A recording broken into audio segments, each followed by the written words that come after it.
All right, guys, let's take a look at the markets today. Kind of an interesting day in crypto, to say the least. Stocks are basically in an absolute hellish downturn. The world is pretty much in complete chaos. Everybody's kind of fleeing into the dollar. All stock markets around the world are pretty much crashing. Negative, negative, negative. You would think Bitcoin would be down to $14,000 at this point. It's not. It's not. Bitcoin pretty much hanging on, actually pumping right now, back up to 19.4. I did a video yesterday, or I think it was yesterday, basically saying I expect a relief rally because there's really no reason for Bitcoin or even stocks to dump off this Fed news.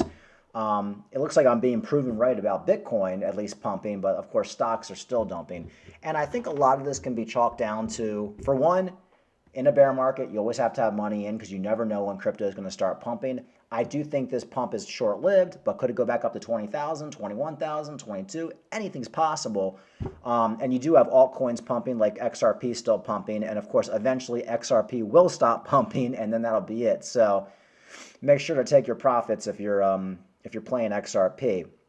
But I think with Bitcoin is Bitcoin just dumped hard, and a lot of these altcoins just dumped hard, and people are just holding on. If you're holding on to Bitcoin from $60,000, now you're at 19 or 18. It just may not be beneficial to sell. If you were holding a coin like Cardano at $3, now you're at 46 cents. It's just worth it to hold at this point. So I think that's one reason. Cryptocurrency has already pretty much seen its, I guess, major dump, as you could say. Anyway, so I think a lot of these coins have already dumped so much that they're basically, there's really not much more room they can really go to dump. Um, I mean, they will dump more eventually, but just because the stocks are dumping doesn't necessarily mean crypto is going to keep dumping. So kind of an interesting day. Like I said, a lot of these coins are pretty much hanging out at support. I always said big support right now for Litecoin is $50. It doesn't want to go below that. Theta I've been talking about for a while. It's one of my major holds. Theta does not want to go under a dollar. Every time Theta gets down to like a buck 05, buck 10, it just pumps right back up.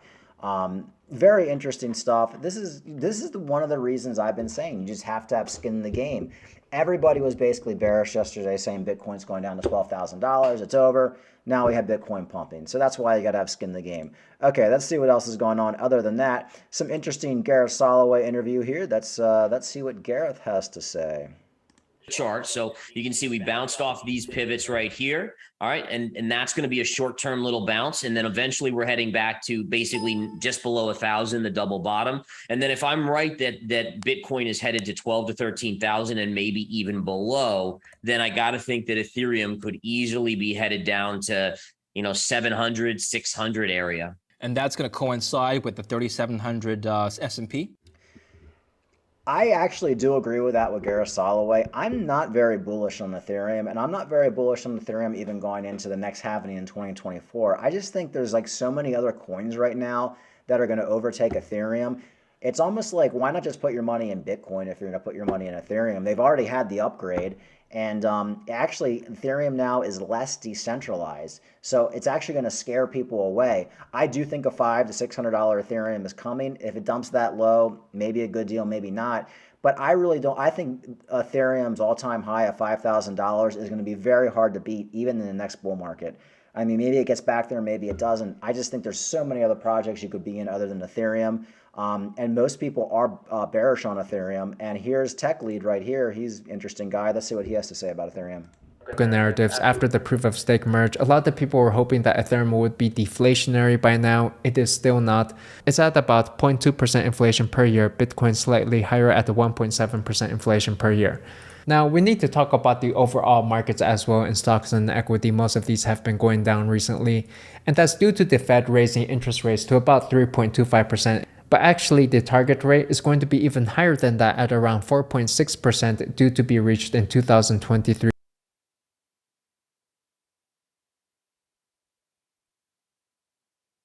about Ethereum is that it is no longer a global blockchain, right? It is almost entirely captured by US regulators. Do you think foreign country governments are going to want to store any amount of wealth on the Ethereum blockchain when the US can just come in and freeze the validators and they can sanction stablecoins? USDC, USDT, they all have OFAC blacklists now. They can regulate the various DeFi protocols now. They can even censor the blockchain at the transaction level. And we see the SEC now claiming jurisdiction over all of Ethereum blockchain, noting that since most of the validation is happening in clusters more densely in the United States than in any other country, then therefore they have jurisdiction over all of Ethereum and they can control it. And just to make matters worse, Commodities FTC recently sued a DAO, a decentralized autonomous organization, for offering illegal off-exchange trading of digital assets, noting that the founders thought that by transferring control to a DAO that they would be immune to enforcement. And so were then violating CFTC regulations with impunity. The order found that the DAO was just an unincorporated association. Now, all of this isn't necessarily bad. Regulation can be good, it can make the space much safer, but at the same time, it also severely limits the original grander scope and vision of what Ethereum could be, this global, worldwide, decentralized smart contract platform. It's not that anymore. It's just this domesticated, national, US-only blockchain. You could really just swap it out for Amazon Web Services if you like as well. Okay, and I actually agree with that. I just feel like the narrative around Ethereum is just not there anymore. I think it pretty much had its pump, and like a lot of these altcoins, they have their day in the sun, and then they basically dwindle. I think Ethereum's day was basically the last bull run. I think switching over to proof of stake for Ethereum actually turned off a lot of people, and it's actually less decentralized now. So I'm not big on Ethereum. It may do well, it may not, but a lot of big YouTubers and a lot of big crypto people have basically turned on Ethereum. So I think Ethereum is going to crash probably harder than every other crypto right now. I mean, you see Cardano down from $3, now it's down to 40 cents or whatever. I mean, Ethereum is going to go from 5,000, maybe even down to 500. That's a very big dump, and I think it may even go below that, maybe even back down to 400. So I would not be holding Ethereum right now. That's pretty much the point I'm trying to make. I think it's very dangerous to be holding Ethereum right now. If you've got your gains, that's great, but there's just other projects to hold, and Ethereum has a lot more room to go as far as dumping, in my opinion. And the narrative around Ethereum is not good right now. Even though BitBoy is telling you he's buying Ethereum, I would not be buying Ethereum right now. We'll see who ends up being right, me or BitBoy, but Ethereum had its run. This is the worst possible time to be buying Ethereum in a bear market when it just came off this merge. And honestly, the sentiment around it is not very good, and I think it has a lot more dumping to go. If I were to buy Ethereum, I'd probably wait for $500 or $600. So that's pretty much that on that front. We got the Garisalway. Like I said, stocks are pretty much going crazy, dumping. Everything's pretty much down. And Bitcoin, let's see if Bitcoin's still kind of on a rise. Yep, Bitcoin's still pretty much on a rise. So, this just goes to show folks, it's unpredictable. You don't know what's going to happen. We're going to be in this range for the next 6 months to a year, and it's just going to be a roller coaster. I'm just glad I hold a lot of crypto and I have money on the side getting ready to buy more if we get those big dumps. But if you have no money in crypto right now and you're just watching the markets, isn't it stressful? Like a lot of people who are holding on the side probably thought Bitcoin would be at $12,000 now, the way the stock market was dumping. The headlines are awful. And now we have Bitcoin creeping back up to $20,000. Sure, we'll probably get a $12,000, $14,000 Bitcoin at some point in the next few months, but when? Who knows? What will pump? Who knows? Will Cardano do a pump up to $1.50 before it dumps down to 30 cents? Will Bitcoin pump back up to $25,000, $30,000 before it dumps back down to $12,000 or $14,000? Nobody knows.